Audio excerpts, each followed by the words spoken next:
Hello and welcome back to the Middling Along podcast. I'm your host, Emma Thomas, and my guest today is author Tracy Bloom. Tracy has come to talk to us about her latest book, The Time of Her Life. She's got a string of several bestsellers already under her belt, though. My husband got offered a 3-year contract in the US. I just had a baby. I couldn't work. And so that's what made me start writing. I thought, I know what I'll do. I'll write a book, as you do.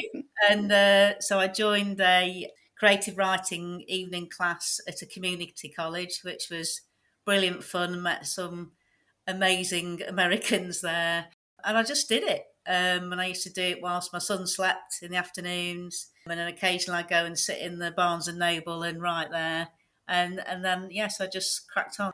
So tell us then about your latest book. So it's called The Time of Her Life. And the main protagonist is Kim. She's a hairdresser. And I think it's fair to say her husband's 50th party doesn't exactly go to plan. No. She throws this amazing party for her husband and it's surprise. Doesn't bode well, does it? Surprise 50th birthday, does this amazing speech where she says how much she loves him, talks about how they met, all this kind of stuff. And then they get to the clearing up bit at the end and he announces that he's having an affair with the next door neighbour. So her life literally just falls apart. And it happens to be the night before they're due to take their son to university for the first time the following day.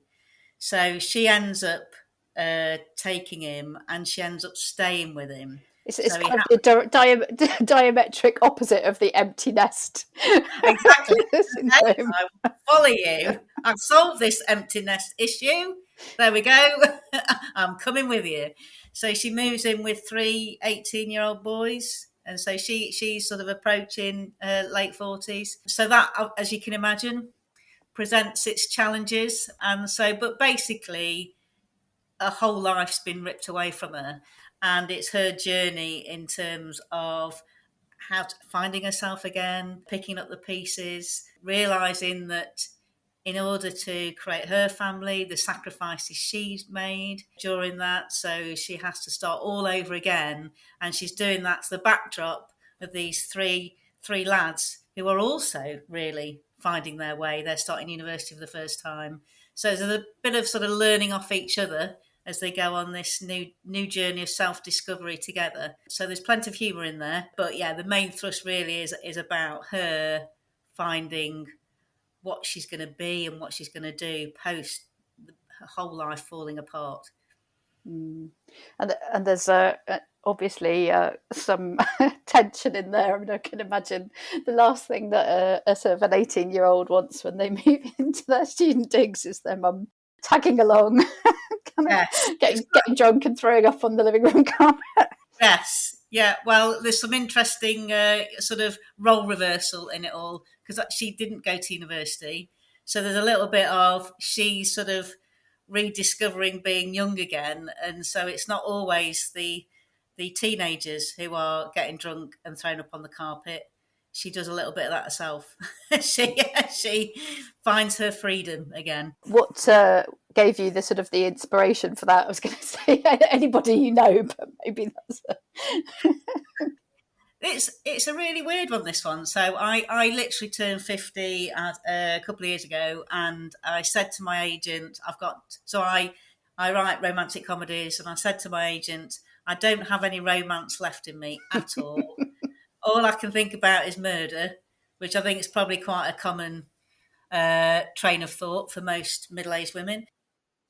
So I got all these ideas for like a murder mystery, but then off the cuff I said, the only thing I can think of that's sort of more in line what I normally write is that I've just had this idea of a mum moving into her son's student flat share, and I had nothing out, and I don't know where it came from.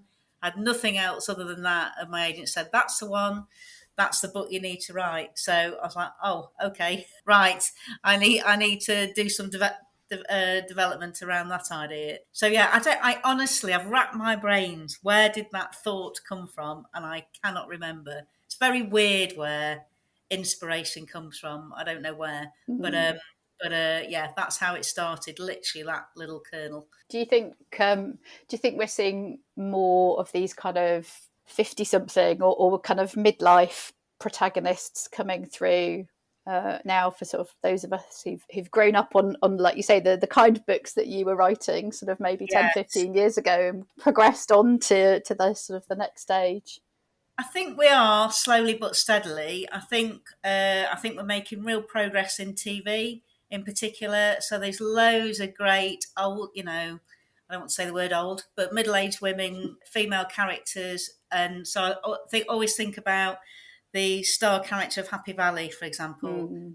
Sarah Lancashire's character in that is just amazing. She's funny, she's smart, she's got her faults, she's everything. And I think seeing characters like that on the TV really help across all the media. So I think in TV we've made real inroads in terms of getting that age group of character on the screen. I think it's a bit slower with novels and fiction. I think we still seem to be slightly obsessed with Bridget Jones still, and that we still seem to want that escapist romance, and that seems to dominate. But it's definitely moved a lot further ahead than it was probably over the last 5 years or so, and where you used to see middle-aged women being like a secondary character, they're now becoming lead characters, and the issues around women and what they're facing in midlife is now seen a lot more in fiction than it used to be. And obviously we don't want to give away exactly what happens to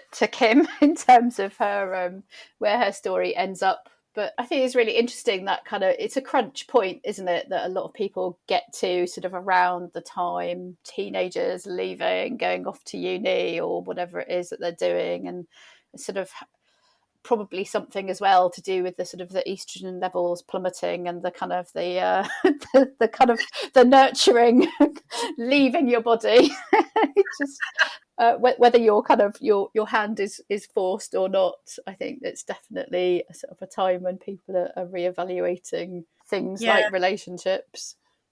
I think it feels like it's a real time of reflection, isn't it? And I wonder if partly the catalyst for that is time. Suddenly it feels like you have this when your kids are younger, then you're just mad busy, aren't you? And you haven't got 5 minutes to yourself. And then suddenly time creeps in, and you're going through changes as well. And I think it's a real time for reflection and sort of so did I make all the right decisions?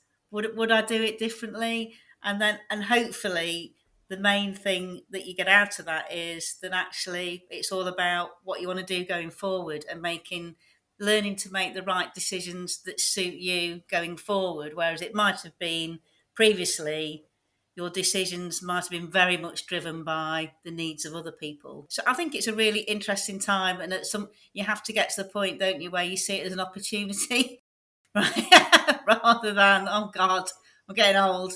No, it's suddenly it's an opportunity, and somehow trying to learn from your past and apply that to your future and work out who you want to be.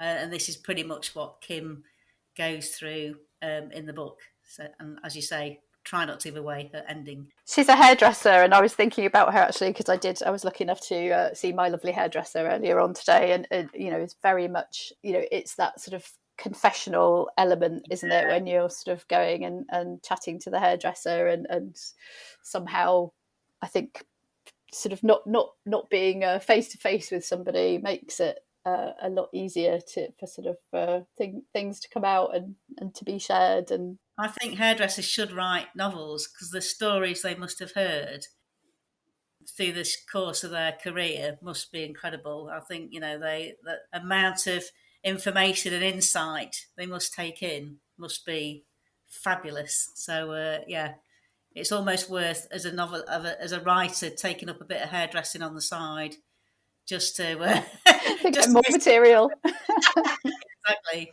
Yeah. Not that I would let me cut anybody's hair. that would be a total disaster. I tried it a few times with the children. I was banned in no uncertain terms for. I did have to do it during lockdown, and that ended badly. when we leave Kim, do you think has she got a second book in her? Do you think? Would you go back to her story? Funny enough, so I've had loads of. It's been really interesting because my sort of very definitely my lead characters have grown old with me. So when I first started writing 17 years ago, I was very much writing about women who had probably just had kids, just got together with their partner, and now I'm writing about middle-aged women. And so the storylines have changed quite dramatically, and I've had lots of really, really good feedback on this book, which has surprised me because it isn't a traditional storyline. And I wonder if that's why. It's because it's about, this isn't a romance really. There's some romantic elements in there, but the solution to Kim's story isn't romance or a man. It's a very different kind of solution, and I keep wondering whether that's partly why I've had really good feedback, is that it's that people really like that journey, that it's a different journey that you're following through the novel. I don't know, I found it really interesting that, so for my mum, for example, my harshest critic, she said she thought it was one of my best, and that really surprised me. And I'm sort of trying to ask her, why do you think that is, Mum? And I think it's because it is a slightly unusual storyline, and a storyline hopefully that is very relatable, and maybe that's why it's really relating to people, and they get it and they're enjoying it.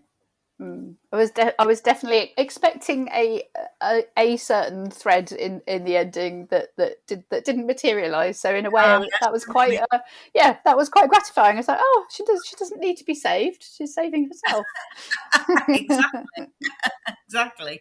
Yeah, I've got a 15-year-old daughter, and we have lots of great conversations about, fiction and books and what she's reading and what have you. And I've just written the first draft for my next book, and it's a book set at Christmas, and I've written a whole section about fairy tales and how awful actually really fairy tales are, because the solution for women in fairy tales is always to get a man to fall in love with her, and you're like, hang on a minute, is that always, does that always have to be the happy ending?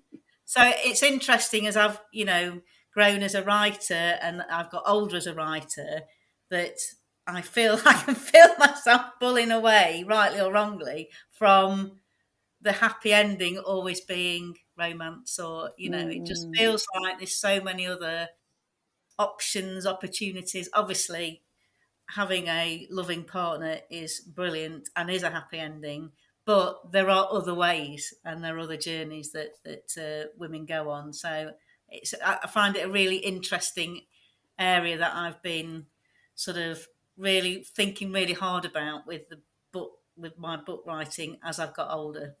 I'm sure there are many people listening who've sort of always thought that they have a book in them. Apparently, we all do. But as somebody who sort of segued from one kind of career into a writing career, how, what did you do to make that work for you? What were the sort of the steps that you went through to get to where you are now? Yes. So I have just to reassure everybody, I have nothing in my background could ever say that I would become a published writer. So I am the total example of anyone can do it. So I didn't write fiction as a child. I haven't got lots of, I didn't even write a diary, but I've always loved words, always loved reading, etc. So I think the things that made the massive difference for me, when I first started, joined a creative writing class at this local college near me in the States. And I wouldn't say I learned anything practical, but it made me write. That's key. And we had to take examples of our work every week. And so we shared that. And I think it also showed me that I was good at that I had something. Because by comparing to other people who are all sort of amateurs like me and all aspiring to be published authors, and comparing what I was doing and listening to the discussions, I felt like, yes, it gave me the reassurance that I wasn't barking up the wrong tree and I was completely useless. So that was really, really useful. And then I think the other thing is write what you want to write. Don't try and write for the market, particularly when you're trying it for the first time. Write what you feel. That's really important. And then the critical thing is to finish it. You want to Yeah. get published, and it sounds like a really tiny thing, but if you want to take it forward and get it published, there will be a point where you have to decide it's finished, and it will not be perfect. I can absolutely guarantee that. And you can talk to anybody. I bet you can talk to J.K. Rowling, and she'll say, "Are you 100% happy with any of your books?" And she'll say, "No." You will never ever get to the point where you've written a book and it's perfect. It's just impossible. So you have to have the guts to say it's done, and then progress to the next stage. And that's quite. I meet so many authors who say, "Oh, I've been writing a book for 10 years." Unpublished authors they say, "I've been writing a book for 10 years," and you go, "Yeah, well, Probably still be writing it in another 10 years if you don't know. yeah, you've just got to learn that discipline of saying it's done." And then in terms of then the publishing process, there's lots of options these days. It's actually never been easier to get published. It's very hard to get to sell in volume. It's easy to get published. There's lots of brilliant digital publishers out there who writers can send manuscripts to direct. You no longer have to go through an agent, which is how it used to be. Oh, So interesting. all of that is good and bad. It's good that it's easier, but it's difficult because it means that it's a very crowded marketplace. So actually selling books in any kind of volume is really difficult. And then the only bit of advice I'd give at that stage, if you are looking to get an agent, publisher, whatever, is just be professional and treat it as do your research, do what they say. They'll give guidelines for submissions, do exactly what they say, and just be professional about it. Treat it as a professional job. So and just go for it. As I say, there's nothing in my background that would indicate that one day I'll become a published author. So it is, anyone can do it. It's not easy. It's hard work writing a book. How long does it normally take you, sort of start to finish? It's very It hard to depends. say because it depends on the deadline. If I've got a short deadline, miraculously, it takes me. I'm a lot quicker. No procrastination here. Exactly. If I've got a long deadline, then I fill that time. So I've been known to write a first draft in sort of 3 months, and that's really quick. And in some ways, I prefer to work like that because procrastination is just you the can devil. pick it all apart and just be Oh, very it's critical. yeah. Whereas if you're under pressure, you haven't got time for that, and that's actually a better way of working. So yeah, 3 months. Yeah, I think it's taking me too long if I go above 6 months. That's yeah, I'm labouring it then. I need to decide it's finished and get on with it. And what are you reading at the moment that you love? Oh, I've just read, so I'm in a book group, which book groups I think are just the best thing for women. I love, my mother-in-law's got 2 book groups. I don't know if she's going to be listening to this. I think one of them where they actually read the book, and one of them where they don't read the book and they just drink wine. I just love that. To be honest, it doesn't matter. No. I think book groups are a lovely reason for women mainly to get together and chat. And how great is that? It's just brilliant. And there's women in my book group who are sort of at the next stage of life. They've got kids already at university. So I learn some stuff at book group. I really do. So we've just read Mrs. Benson's Beetle by Rachel, the lady who wrote Queenie and the Pilgrimage of Harold Fry. Have you read that book? Oh, I've read Queenie. Yes, so that's really good. I am reading a John Boyne book at the moment, who's an Irish writer, and he wrote The Boy in the Striped Pyjamas, I believe, albeit I've not read that one. What I like about his writing is his humour. He just slides he's just really good with his humour. He just slides these lines in that are just awesome. So I'm on his second book now at the moment. And then what have I read recently that I've really enjoyed? I hope you've already read it. It seems like most people have. But Lessons in Chemistry. Have you read Yeah. that one? Yes. Love that. Just, I was a bit just, late to the party with that one, but yeah, yeah. I want to just, watch they've made it into a yeah. Netflix, haven't they? I haven't Yeah. seen it, no. I'm glad I've read the book, and then I'll go and watch that. And then I'm very, very excited. I don't know if you've heard that One Day has come out as a TV series on I saw Netflix. something about that today, yes. That's my favourite book of all time, I think. I think it's beautifully written. There's humour in it. It's so emotional. I think David Nichols is a god. I just think he's brilliant. And he's got a new book coming out this spring, and he doesn't write many, so I'll be really, really excited to read that, and I'm really excited to watch the TV series. Do you ever find little sort of snippets of other writers finding their way? Not really. More No, your own no. style? I don't tend to read romantic comedies, which is interesting, and I think it's because either I'm scared I'll read them and I'll think they're really brilliant and that will frustrate Just me, stop. or I'll read them and it will give me ideas, and I don't want I don't want other people's hard work to be, to inspire, like that feels unfair. So I tend to avoid romantic comedies, and also I don't know, I've never quite found, I like Marianne Keyes, although she's not really a rom-com writer, but I've never really found another writer in that genre that I really sort of am keen to write, probably apart from David Nichols, who I think is just a genius, basically.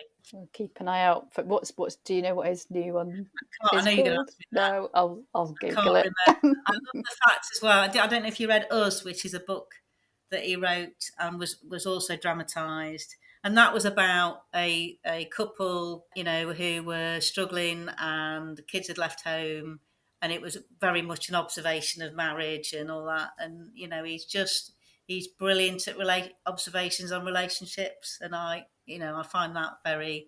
I just think the way he writes about marriage and relationships is just brilliant. I haven't read that one. I should go and seek it out. It's really good, yeah. Well, here's to more fabulous female midlife role Yes, models in fiction. Thank you absolutely. so much for coming to talk to us today. It was lovely to meet you. And you? So Tracy Bloom's book, the latest book, The Time of Her Life, is out. It is HarperCollins. So I'll pop a link in the show notes if you want to delve into that one. Has your upcoming one got a title yet, or is it still being... No, it's called. It will be out at Christmas, and It's already up on Amazon, I think. So it's called The Secret Santa Project. Mm. There you go. All right, we'll put a Yes. link to that one as well then. Yeah. Thank you, Tracy. Thank you. You've been listening to the Middling Along podcast. Do remember to subscribe to be notified when our next episode is live. And why not visit the blog at www.middlingalong.com to sign up to my newsletter as well. I do hope you enjoyed listening today. If you did, I'd be really grateful if you would consider leaving a short review, as that helps people find the podcast and helps get it noticed. Hope you can join us next time. Goodbye for now.